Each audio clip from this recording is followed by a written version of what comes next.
Hello नमस्कार सत श्री अकाल अस्सलाम वालेकुम। कैसे हैं जनाब? तो ताहिर हुसैन को जो उस वक्त आपका पार्षद हुआ करता था और उसके बाद एमआईएम की गोद में आके बैठ गया था, विधानसभा का उसने चुनाव लड़ा था, उसे 2020 में राइटिंग के लिए और 2-4 धाराओं के लिए और अंकित शर्मा जो हमारे आईबी ऑफिसर थे उनकी निर्मम हत्या के लिए अपराधी मान लिया गया है और सजा अभी नहीं सुनाई गई है। यानी मान लिया गया है कि उस कत्ल के पीछे इन्हीं का हाथ था, यही लोग उसमें थे।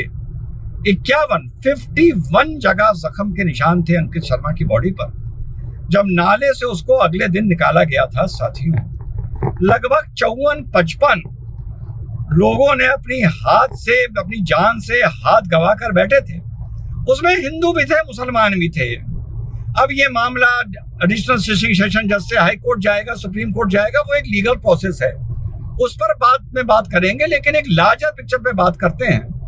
दंगे होने का कारण किसने करा ये दंगे, और अंकित शर्मा की हत्या के लिए सीधे सीधे तौर पर नहीं, वो तो साबित हो गया है, वो अब आगे लड़ाई लड़ी जाएगी जिसको लड़नी होगी। इनडायरेक्टली कौन इसमें शामिल था, और अंकित के साथ साथ जो और 55 लोग मारे गए थे उसमें कोई दुबे था या दानिश था, इस बात से मुझे फिलहाल मतलब नहीं।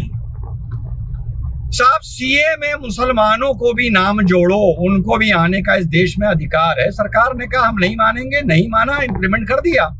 मुसलमान उस लड़ाई को भूल गया। मुसलमान ने कहा चलो मौके के लिए, मौज के लिए लड़ाई लड़ी थी, लोगों को मरवाना था, कोई फर्क नहीं पड़ता। तो शाहीन बाग पर महीनों बैठे रहे सब। वहां का आना जाना, दुकानें, रास्ता अस्त व्यस्त हो गया, माहौल गर्म होता गया।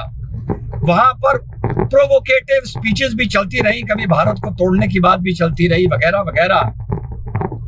फिर ये हुआ कि शाहीन बाग से काम नहीं चल रहा है तो भैया ऐसा करते हैं और जगह इस गंद को फैलाते हैं। जलालाबाद था या कौन सी जगह थी, वहां पर जब गंद फैलाने के लिए लोग निकले तो वहां पर कुछ भाजपा के कार्यकर्ता आए, उन्होंने कहा पुलिस से हम ये होने नहीं देंगे, ये नहीं होने देंगे। और इस पर वहां पर कहासुनी का माहौल बना, तनाव वैसे ही फैल चुका था, लोग परेशान हो चुके थे, पक चुके थे। वहां पर पथराव हो जाता है, दंगे हो जाते हैं और 2-4 दिन के अंदर 55 लोग मार दिए जाते हैं। कितनी संपत्ति जल जाती है और उसी में हमारे अंकित शर्मा जी भी मार दिए जाते हैं। वहां से ये बात शुरू हुई थी साथियों। कागज नहीं दिखाएंगे, कुछ कर लो, कागज नहीं दिखाएंगे। सरकार कह रही थी जब कानून आएगा तब की तब देखी जाएगी, क्यों परेशान हो? नहीं, हम कागज नहीं दिखाएंगे। सुनिए, हैदराबाद का जो छोटा है ऐसे मुद्दे पर वो क्या बोलता था, पहले उसकी एक बात सुनिए, छोटी सी क्लिप। यहीं से स्टोरी को पिकअप करके चल रहा हूं कि शाहीन बाग से जुड़कर जो 54 हत्याएं हुई थी, जिसमें अंकित शर्मा भी जिनकी हत्या हुई थी, कौन कौन उसके पीछे हैं, इन हत्याओं के पीछे। तो सुनिए, छोटा तब समझ रहे हैं ना, जो सुनता है वो क्या बोलता था, सुनिए। इस मुल्क के चप्पे चप्पे पर मेरे अजमत की निशानियां मौजूद हैं। मेरे आबा अजदाद ने इस मुल्क को चार मीनार दिया, मक्का मस्जिद दिया, जामा मस्जिद दिया, कुतुब मीनार दिया।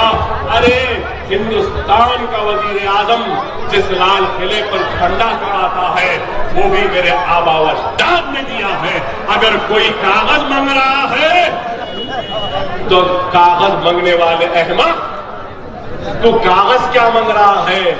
देख ले, वो चार मीनार खड़ा है, वो सबसे बड़ा सबूत है कि मेरे बाप दादा ने बनाया। सुना साथियों क्या बोलता था? अब सुनिए उसका बड़ा, जो बहुत इंटेलेक्चुअल बनता है, बड़ा क्या बोलता था ये सुनिए।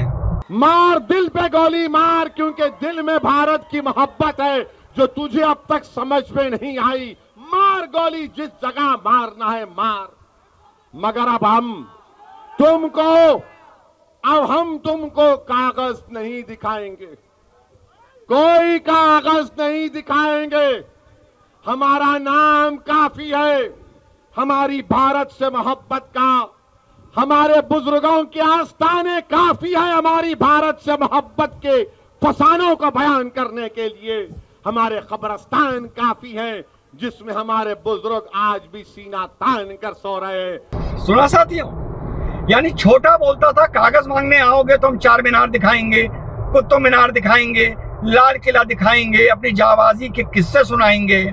और बड़ा बोलता था हम कागज तो नहीं दिखाएंगे, हम सीना खोल कर दिखाएंगे, चाहे तो उस पर गोली मार दो। और जाहिल इस पर ताली बजाते थे।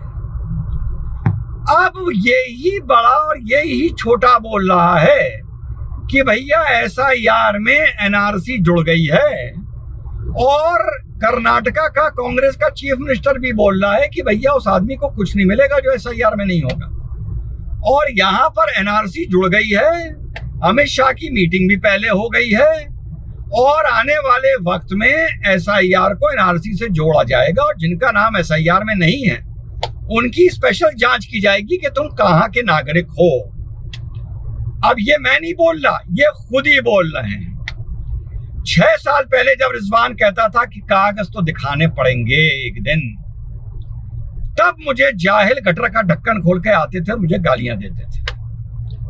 आज सुनिए, जो कहता था हम चार मीनार दिखाएंगे या सीना खोल के दिखाएंगे, उसने चार मीनार नहीं दिखाई और ना किसी ने सीना खोल कर दिखाया। उसने कहा भैया कागज दिखा लो। वो ही आदमी अब उसी हैदराबाद की गलियों में माइक लेके घूम रहा है और लोगों को बता रहा है कि अपने कौन कौन से कागज तैयार रखना। वो ही आदमी अब वीडियो वायरल कर रहा है कि उसके घर में जो कागज देखने सरकार के नुमाइंदे आए हैं, बता रहा है कि देखो मैं अपने ये कागज दिखा रहा हूं, अपने इनके दिखा रहा हूं, अपनी पत्नी के दिखा रहा हूं और तुम लोग भी अपने कागज तैयार रखो। ताहिर हुसैन कह रहा होगा यार काहे चूतिया बना दिया, अगर कागज दिखाने थे तो मुझे छत पर से पेट्रोल बम मारने की जरूरत क्या थी यार। 6 साल पहले दिखा देते और कहते हम दिखाएंगे, जैसे अब अपनी फटी में दिखा रहे हो। मैंने ईरान के लिए कल परसों वीडियो में ये बोला कि तुम USA से कोई समझौता ना करो, लड़ो जैसे सद्दाम हुसैन लड़ा, जैसे अफगानी USSR से लड़े, जैसे तालिबान लड़ा। अबे लड़ो, तुम समझौता करने अटैची लेके काहे पहुंच जाते हो बेशर्मो। आज वही बात मैं अपने लोगों से कहता हूं। अब तो तुम्हें पता है ना, तुम्हारा नेता बोल रहा है कि SIR और NRC जुड़ गई है और तुम्हारा नेता ये बात पहले से बोल रहा है कि SIR NRC से जोड़ी जाएगी। अरे माँ का दूध पिया था तो कागज ना दिखाते? अम्मा का और अम्मी का दूध पिया था तो कहते हमें देश की लोकतांत्रिक व्यवस्था से बाहर कर दो, हम कागज नहीं दिखाएंगे। हमने पिछली बार वोट दिया था, हमारे बाप दादाओं ने वोट दिया था, हम कागज नहीं दिखाएंगे, कर दो हमें बाहर। फिसाद खड़ा करेंगे हम शांतिपूर्वक। पूरी दुनिया में हाहाकार मचेगा कि हिंदुस्तान के मुसलमानों ने लोकतंत्र का बहिष्कार कर दिया। पिया है माँ का दूध? पिया नहीं, पिया माँ का दूध नहीं, पिया माँ का दूध।